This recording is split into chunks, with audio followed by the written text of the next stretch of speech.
Bonjour et bienvenue dans cette nouvelle vidéo, je suis ravie de vous retrouver aujourd'hui pour un petit tuto. Je vais vous montrer comment j'ai réalisé les petites feuilles de ce coloriage-ci qui est somme toute assez simple, vous allez le voir. C'est vraiment pas compliqué du tout. Plusieurs personnes sont venues me demander si je pouvais faire un petit tuto de ces feuilles-ci, si je comptais en faire un. Donc c'est chose faite, je vais vous montrer comment j'ai réalisé ces petites feuilles. Donc pour ce coloriage-ci, j'avais utilisé les luminances, le 242, le 015, le 225, le 736 et j'ai pris le noir des Derwent Drawing, mais vous pouvez tout à fait prendre le noir des luminances, hein, ça fonctionne très très bien, c'est juste que celui-là il est sur mon bureau à chaque fois, donc c'est celui-là que j'utilise. Et bien entendu, j'ai fait mon boulot jusqu'au bout. Je vous ai fait les combos et les équivalences dans les autres gammes que je possède. J'ai essayé au maximum de retrouver les mêmes teintes à chaque fois. Ça n'a pas toujours été très très facile. Surtout pour les polychromos où j'avais pas forcément, vous voyez, ce petit vert un petit peu marronné. Dans les polychromos, on l'a pas. Donc bon, n'hésitez pas à mettre un petit peu de marron, mais léger, un marron très très sable, si vraiment vous voulez avoir cet effet-là sur les bordures. Mais après, on peut très bien se débrouiller avec ces couleurs-ci. Donc, je vous ai fait pour les luminances, les Prismacolor, les Polychromos, les Color Soft et les Pablo. Donc, n'hésitez pas à mettre sur pause pour noter toutes les couleurs si ça vous intéresse. Et de toute façon, je les remettrai en barre d'infos si jamais. Donc, on a nos petits crayons de près. C'est parti, on commence. Première étape, on vient mettre le 0,15, donc le vert le plus clair, en base sur toute notre feuille. On prend ensuite le 736, donc le Olive Brown 50%, qu'on va venir mettre vraiment sur les bords, donc tout près de la tige du milieu, et on va faire ça sur tout le contour de notre feuille.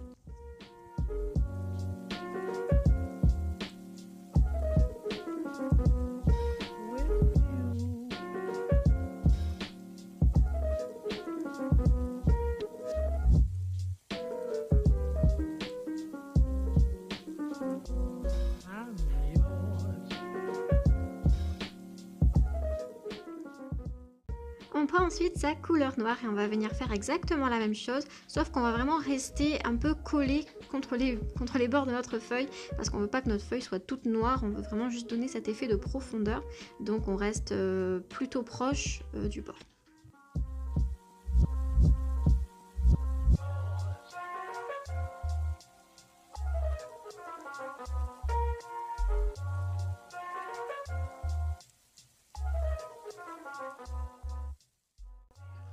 Ensuite, je viens reprendre mon 736 pour venir repasser sur le noir et déborder un petit peu plus pour commencer à venir faire mon dégradé.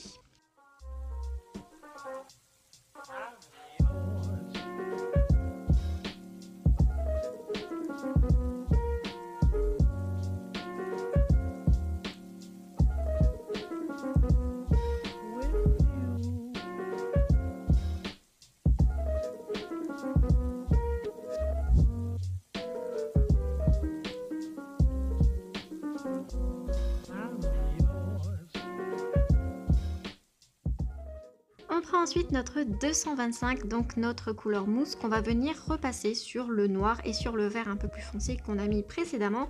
Et voilà, on va venir faire encore une fois le tour et on va dépasser un peu plus vers l'intérieur sans toutefois venir couvrir toute la feuille parce qu'on aura besoin de cette petite zone de lumière plus tard.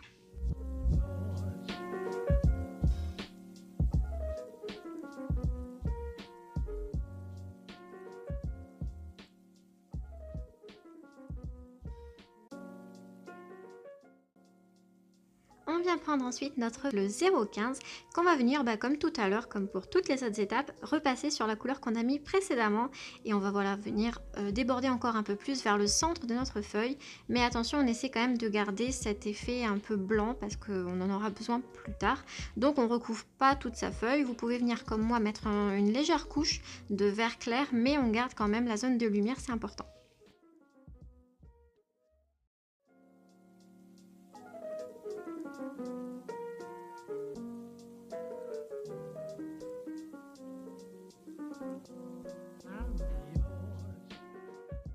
On passe ensuite à notre beige, donc ici le 242, et cette couleur on va la mettre vraiment au centre pour illuminer un petit peu notre feuille, venir un petit peu blender les démarcations possibles et aussi donner cette effet un peu plus lisse à la feuille que de laisser une grosse démarcation un peu verte, blanche, bizarre. Vous pouvez venir blender avec du blanc, mais je trouve que ça fait plus joli avec un petit beige. Je sais pas, je trouve que ça se marie un petit peu mieux à la feuille et la feuille devient un petit peu plus douce.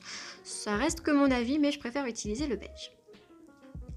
On reprend ensuite notre noir parce que là on va vraiment venir définir notre feuille, on va vraiment lui donner une profondeur. Les étapes qui vont suivre maintenant ne sont pas obligatoires, c'est vraiment plus une question de finition et de perfectionnisme de ma part, voilà, mais je préfère venir prendre mon noir et repasser un petit peu. Et je viens repasser sur mon noir avec le 736, voilà, toujours pour blender un petit peu ces couleurs, qu'il n'y ait pas de grosses démarcations trop moches. Voilà, donc on fait pareil de l'autre côté, on reprend son noir, on repasse un petit peu sur les feuilles et on revient avec le 736 pour blender un petit peu le noir. Et comme je vous disais, ces étapes sont pas du tout obligatoires. Si vous avez fait toutes les étapes avant, normalement ça suffit très largement. Je remets un petit coup de 225, donc la couleur mousse, pour toujours venir blender un peu mes couleurs. Et enfin, je repasse un tout petit peu de crayon beige sur les zones de lumière pour les mettre encore un tout petit peu plus en évidence, mais l'étape n'est pas du tout obligatoire. Voilà les colomis, c'est terminé pour ce petit tuto, j'espère qu'il vous aura plu. Comme vous l'avez vu, il n'y a rien d'exceptionnel, il est vraiment très facile à réaliser. Je vous ai donné tous les combos pour réaliser ces petites feuilles en toute simplicité. Après voilà, les combos que je vous ai donnés restent dans des gammes artistes parce que je ne possède aucune gamme moyenne. Ni de crayons bas de gamme, donc je ne saurais pas vous dire ni pour les Arteza ni pour les Castle Art Supplies ou ce genre de crayons car je ne les possède pas. Et puis je pense qu'avec les couleurs que je vous ai données, il y a moyen que vous puissiez les retrouver facilement dans vos moyennes gammes. Et moi je vous dis à dimanche prochain, comme d'habitude je vous fais de très gros bisous, de très bons colos à vous, à bientôt, bye bye.